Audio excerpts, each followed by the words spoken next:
Donald Trump is unraveling on Sunday morning, as his administration collapses under its own series of cover-ups.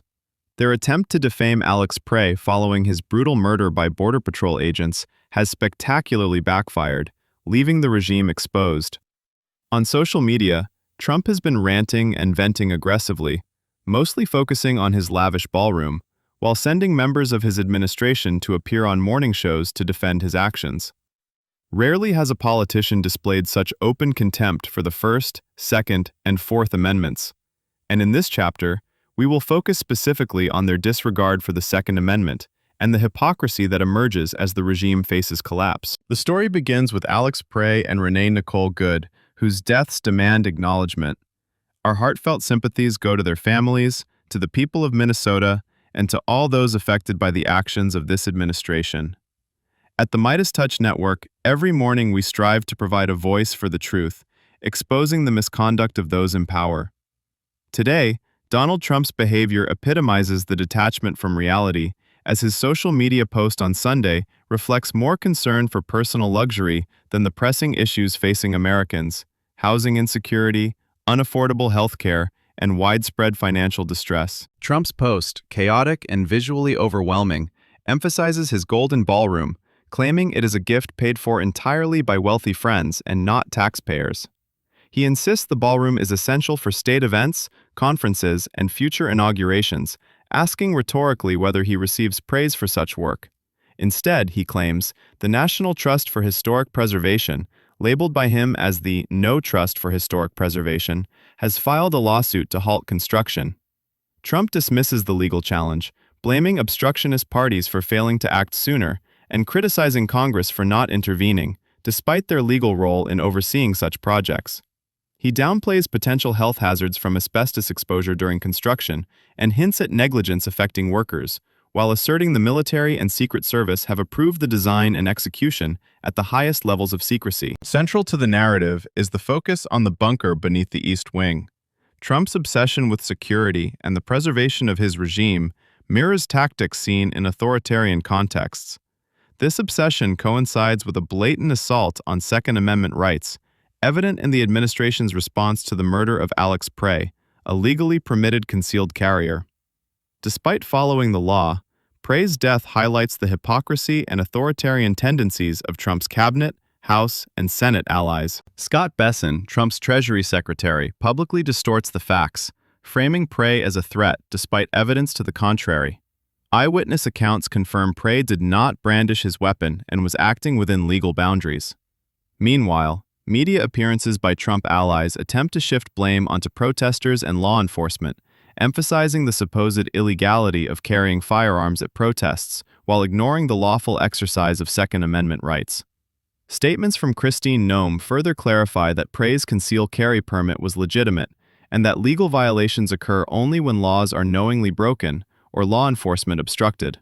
MAGA Republicans, including Steve Scalise, echo these distortions, framing lawful armed citizens as potential threats, all while failing to hold accountable those responsible for violence and mismanagement during protests. This chapter also introduces the broader consequences of Trump's manipulation of news and public perception. Immigrant families protesting abuses in Texas detention centers, particularly the case of a 5-year-old boy and his father, illustrate the regime's use of fear and media control to obscure unlawful practices. Coverage is uneven, with left and center outlets reporting, while right-wing sources largely ignore the story.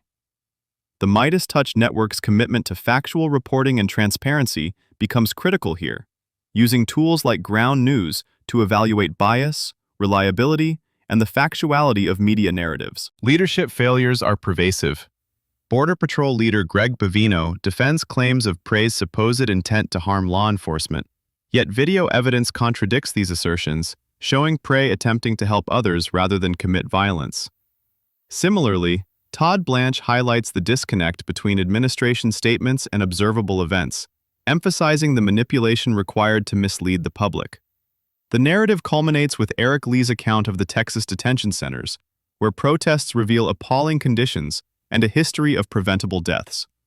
Despite these realities, government officials remain silent, including Congressman MAGA Mike Johnson, whose refusal to comment exemplifies cowardice and indifference within the administration. The Trump administration's response to protests and dissent reveals a consistent pattern of deflection, distortion, and abuse of authority.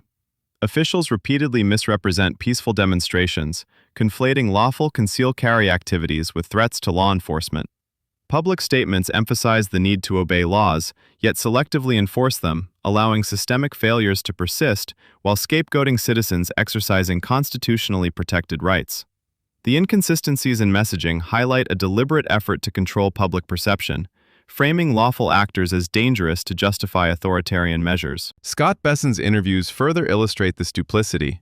While acknowledging Prey's death, he frames it as a consequence of carrying a firearm to a protest, despite confirmation that Prey adhered to legal requirements.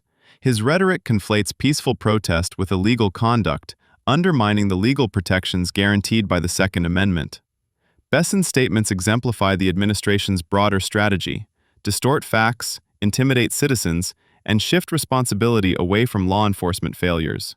Christine Noem reinforces the legal distinction between lawful concealed carry and violations, emphasizing the consequences for obstructing law enforcement while simultaneously validating Prey's actions as lawful. Steve Scalise and other MAGA Republican figures perpetuate the narrative, focusing on procedural legality in different states, while ignoring context-specific adherence to Minnesota laws.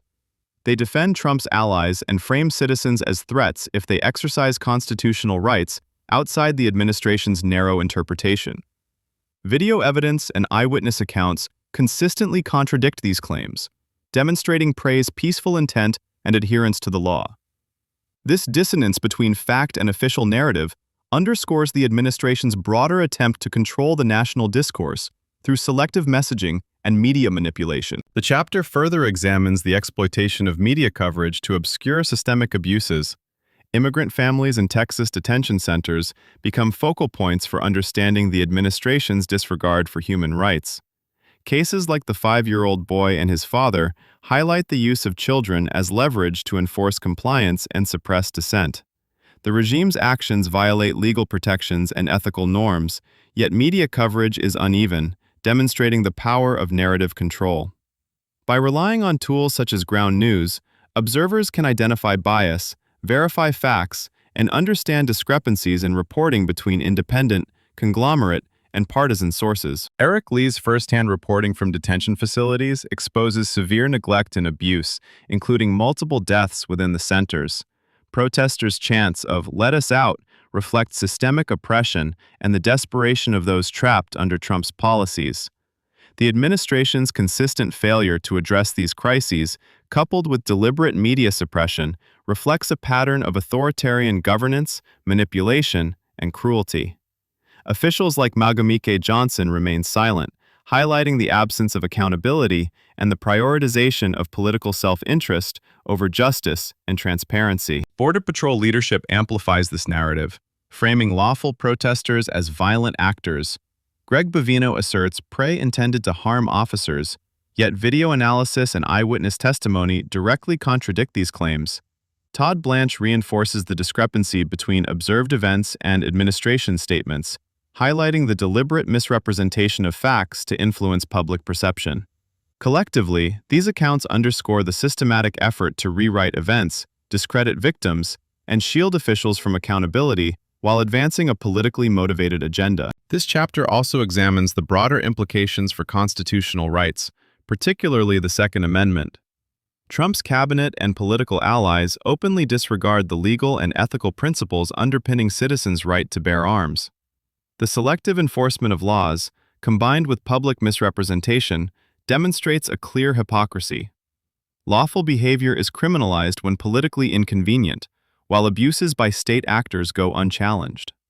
The narrative reinforces the administration's willingness to manipulate both law and public perception to maintain power, deflect scrutiny, and suppress dissent. The final chapter explores the cumulative impact of the Trump administration's actions on public trust, civic engagement, and media literacy. The manipulation of facts, selective enforcement of laws, and disregard for constitutional protections erode citizens' confidence in government institutions. Public exposure to curated narratives, including distortions regarding Alex Prey and protests, highlights the critical importance of independent media and fact-checking tools like ground news. By evaluating bias, factuality, and media conglomerate influence, viewers can better navigate a landscape where official statements are often misleading or incomplete. This chapter also addresses the human cost of administrative negligence. The Texas Detention Center cases illustrate systemic abuses that result in suffering and preventable deaths, reflecting a government prioritizing political strategy over human rights. Protesters' voices, including Eric Lee's eyewitness reporting, reveal the conditions inside these facilities and the extent of the administration's disregard for accountability. Silence from officials such as MAGA Mike Johnson underscores a broader culture of impunity, leaving victims without recourse and the public with incomplete information. Analysis of Trump's social media and public statements highlights a pattern of distraction and self-interest. Focus on personal projects, like the Golden Ballroom, contrasts sharply with the pressing needs of citizens affected by policy failures. Statements by cabinet members, MAGA Republican Congress members, and law enforcement leaders serve to mislead, justify, and amplify this narrative, often at the expense of truth and accountability. Video evidence and eyewitness testimony repeatedly contradict official claims, exposing the administration's reliance on narrative control to protect its political interests. The cumulative effect is a degradation of constitutional norms, particularly the Second Amendment, and a manipulation of civic discourse. Citizens exercising lawful rights are misrepresented, while systemic abuses by state actors remain unchallenged. Media manipulation and selective coverage reinforce the regime's agenda, making independent reporting essential for public awareness. The Midas Touch Network's commitment to fact-based reporting, transparency, and media literacy demonstrates a necessary counterbalance, empowering viewers to interpret events accurately despite the administration's distortion. In conclusion, the Trump administration's actions surrounding Alex Prey, immigrant families, and public protests reveal a consistent pattern of authoritarian behavior, media manipulation, and disregard for constitutional protections. By critically examining these events, considering video evidence, eyewitness accounts, and legal context, viewers can understand the extent of the administration's failings. The narrative emphasizes the need for independent oversight, informed citizenry, and accountability at all levels of government.